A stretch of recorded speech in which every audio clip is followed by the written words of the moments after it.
segment is on feedback. How do you respond to your child's behaviors?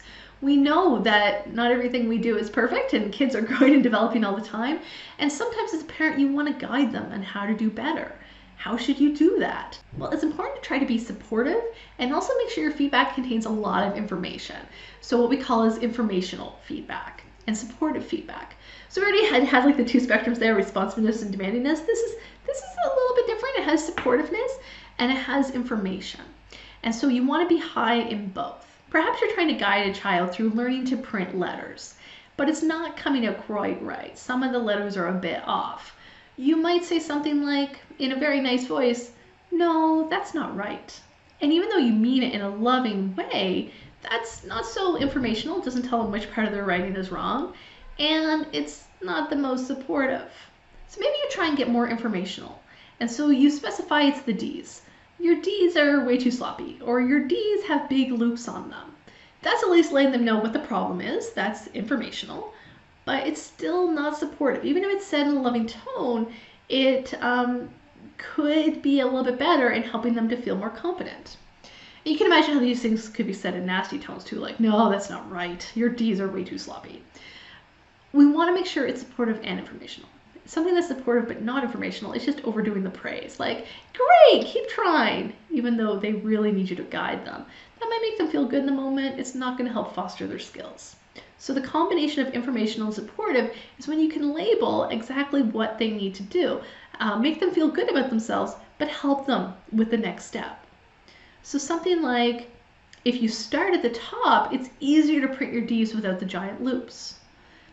That could be good. You could combine that with a "great, keep trying," but what you're doing is you want to be supportive and praise them for their good stuff, like, "Oh, you did a really good job. If you start from the top, your D's won't have the big loops and they won't be as sloppy."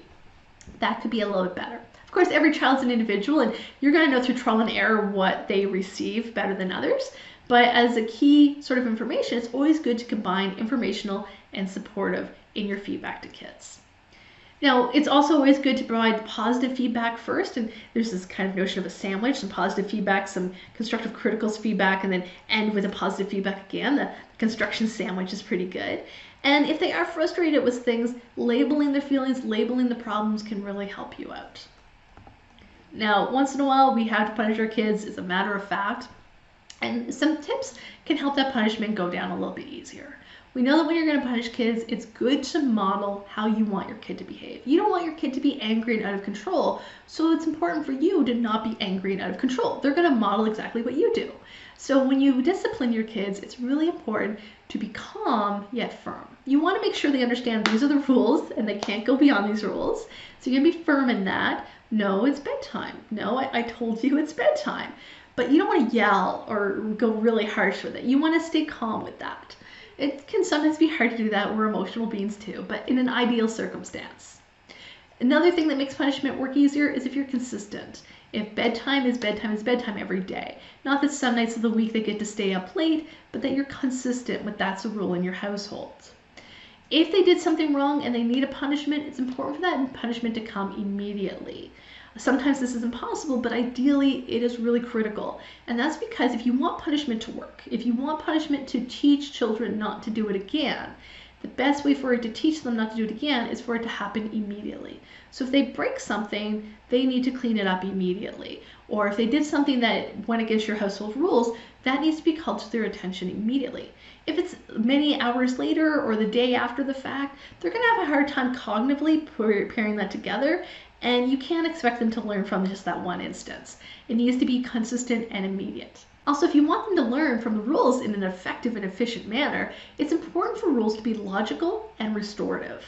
This is the idea that if they break a window, they don't get their toy taken away from them, or they don't get a spanking, or they don't get screamed at. If they break a window, they have to help clean up the glass and maybe pay and do chores to pay back for the window. That is logical. It's the idea that they can understand that their punishment fits the crime.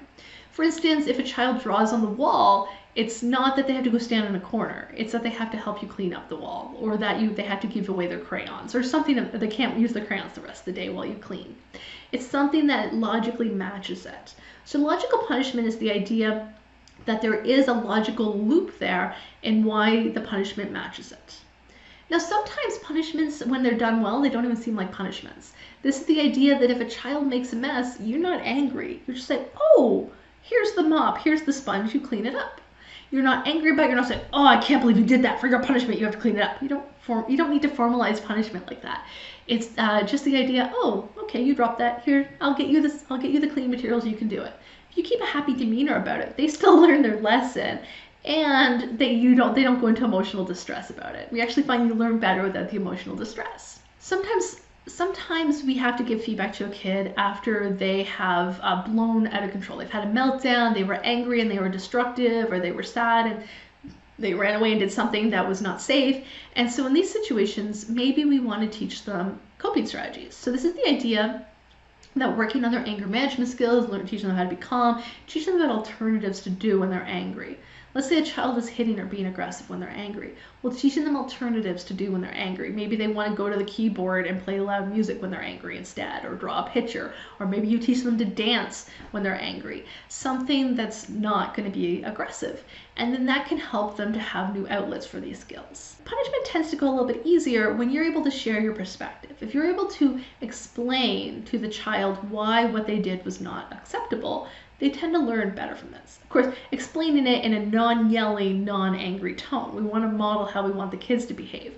And so kids learn better when they're not in emotional distress and not in a meltdown. So if you say, oh wow, when you ran through the house, you broke this, and this meant a lot to me. They're going to learn from that. They're not going to learn from, when you ran through the house, this broke this, and it meant a lot to me. They're just going to hear you're yelling, and it's just going to make them panic. And so being able to share your perspective will help them to learn more. We've now reached the end of the parenting unit lecture component. I hope you enjoyed Unit 2 for social personality development.